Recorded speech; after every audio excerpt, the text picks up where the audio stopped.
का भजन कर लो। पार्वती राजी हैं। भगवान शंकर को एक लोटा जल जब हम चढ़ाते हैं तो जल नीचे जाता है पार्वती जी के हस्त कमल पर। पार्वती जी से वो जल बहता बहता सुख सुंदरी पर, गणेश जी, कार्तिक, सबके पास जाता है। एक देवता प्रसन्न नहीं होते। और यहाँ तक शास्त्र कह रहा है कि जो जल बहकर नीचे से लंबी लाइन लगकर जो बाहर जा रहा है, जो जल जितनी दूर तक जा रहा है उतनी दूर तक 33 कोटि देवी देवता भगवान शंकर के चढ़े हुए जल का केवल स्पर्श करने के लिए खड़े रहे। इसलिए शिव जी के जल को लांगा नहीं जाता। 33 कोटि देवता स्पर्श मात्र करने के लिए शंकर भगवान के जल को स्पर्श करने के लिए खड़े रहे। 33 कोटि। उसके जल की महत्वता जो जान गया, शंकर जी को चढ़े हुए जल के महत्व को जो पहचान गया, उसका जीवन तो वैसे ही सार्थक। एक पत्र शंकर को चढ़े हुए जल का क्या वर्णन करें। 4 महीने पहले मेरे मामा जी को जहरीला जानवर काटकर चले गए। जानवर ने ऐसा काटा कि वो मेरे मामा जी की किडनी और लीवर दोनों डैमेज हो गए। दोनों ने काम करना बंद कर दिया। अंतिम घड़ी पर पहुंच गए। ना किडनी काम कर रही है, ना उनका लीवर काम कर रहा है। अंतिम घड़ी पर पहुंच गए। डॉक्टर के हिसाब से केवल 1% इनके बचने के चांस थे, बाकी का ये पूरी तरह से मृत्यु की कतार पर पहुंच गए। करते क्या? तब किसी रिश्तेदार ने फोन पर बताया, 1 लोटा जल, जम के बोलो, सारी समस्या का हल। तब किसी रिश्तेदार ने बताया कि 1 लोटा जल चढ़ाओ। और वो सीहोर वाला महाराज ने रात्रि को 9:15 वाला एक उपाय बताया हुआ। आप लोगों को भी वो उपाय हम कई बार व्यासपीठ से कह चुके हैं। जिंदगी में अगर कोई मौत की कतार पर भी खड़ा हुआ है और एक 9:15 पर जो शंकर भगवान की रात्रि में पूजन होती है 9:15 पर, अगर वो YouTube पे डली हुई है, हम उसको बार बार उसका वर्णन नहीं करते। कभी आप निकालेंगे कि रात्रि की 9:15 वाली पूजन का स्मरण, तो उसमें आ जाएगा। 9:15 की जो पूजन है, अगर कितना भी बीमार व्यक्ति है, उसको लास्ट स्टेज पर चल रहा, डॉक्टर कह दिया, अगर उसकी 9:15 वाली पूजन का जल उस व्यक्ति को अगर दे दिया जाता है तो उसका चाहे किडनी हो, चाहे लीवर हो, चाहे डायलिसिस हो, चाहे कैंसर जैसा भी रोग हो, उसमें आराम लगना प्रारंभ हो ही जाता है। तो पूजन ही है। वो रात को 9:15 पर होती है। और इसका वर्णन शिव महापुराण के अंदर विद्येश्वर संहिता के अंतर्गत लिखा हुआ, उसको पढ़िए। शिव महापुराण के अंदर विद्येश्वर संहिता के अंतर्गत लिखा हुआ, उसको पढ़िएगा। उसमें गीता प्रेस गोरखपुर की पोथी में मिल भी जाएगा। मेरे मामा जी की किडनी खराब हो गई, डायलिसिस पे उनको डाल दिया गया। डायलिसिस करना प्रारंभ हो गया, पर डायलिसिस भी उनको शरीर पर एक्सेप्ट नहीं कर रहा। अब करें तो करें क्या? फिर किसी ने कहा 9:15 वाला एक उपाय डाला। हमने पूरा मोबाइल टटोला, हमको उपाय नहीं मिला। फिर हमने वापिस मोबाइल पर आपकी सारी क्लिपें निकाली, उसमें ढूंढना प्रारंभ करा, तब हमें 9:15 वाला उपाय मिला।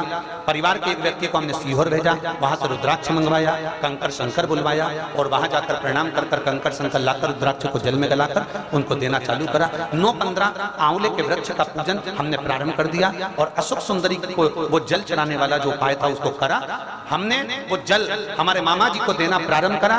उनका शरीर काम नहीं कर रहा था, लीवर किडनी काम नहीं कर रहा था। केवल डॉक्टर ने कह दिया था कि 1% शरीर काम कर रहा है। 3 दिन के अंदर इनका शरीर हम बॉडी आपको दे देंगे। पर 3 दिन हमने शिव जी का चढ़ा हुआ जल देना प्रारंभ करा तो उनकी किडनी, उनका लीवर दोनों काम करना प्रारंभ कर दिया। उनका डायलिसिस बंद हो गया और उनकी किडनी लीवर आज भी अच्छे से काम कर रही है और एकदम वो ठीक है। एक बार हाथ हिला दे बेटा। श्री शिवाय नमस्तुभ्यं। हम बैठिए। शिव तत्व की प्राप्ति, शंकर का गुणगान इसी को। उनका डायलिसिस बंद हो गया, किडनी लीवर ने काम करना प्रारंभ। शिव तत्व को पहचाना, शंकर को जानना, ये उसके ऊपर चढ़े हुए 1 लोटे जल को पहचानना बहुत कठिन है, बहुत कठिन।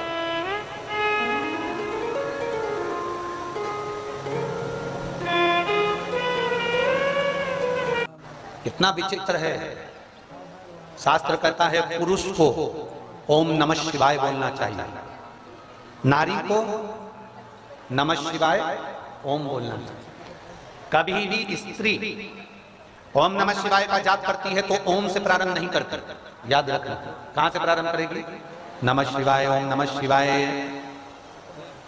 नमः शिवाय से प्रारंभ कर दिया। नमः शिवाय ओम नमः शिवाय नमः शिवाय ओम नमः शिवाय नमः शिवाय ओम नमः शिवाय नमः शिवाय ओम नमः शिवाय नमः शिवाय ओम नमः शिवाय। और पुरुष ओम नमः शिवाय ओम नमः शिवाय ओम नमः शिवाय ओम नमः शिवाय।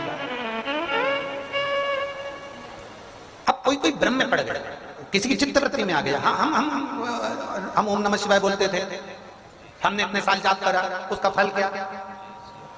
इसीलिए शिव महापुराण की विद्येश्वर संहिता में श्री शिवाय नमस्तुभ्यम सीधा कह दिया। ना पुरुष उलझे ना स्त्री उलझे। जपो ओम नमः शिवाय, षडाक्षर है, पंचाक्षर नमः शिवाय जपो, साथ में श्री शिवाय नमस्तुभ्यम। उसका भजन, उसका बल बड़ा बड़ा।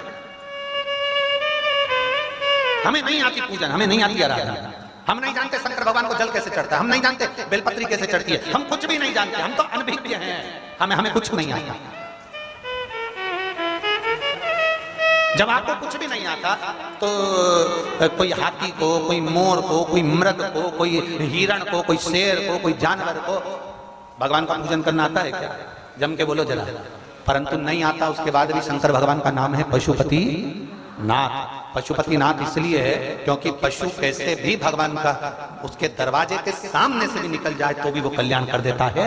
और आप इतना याद रखना, कोई तुमसे कहे कि ये मंत्र बोलने से पाप लगता है, ये मंत्र बोलने से पुण्य लगता है, कोई तुमसे कह दे शंकर पे चढ़े हुए जल को पीने से ये हो जाता है, कोई कह दे बेलपत्र खाने से ये हो जाता है, उनसे कह देना आग लगे बस्ती में।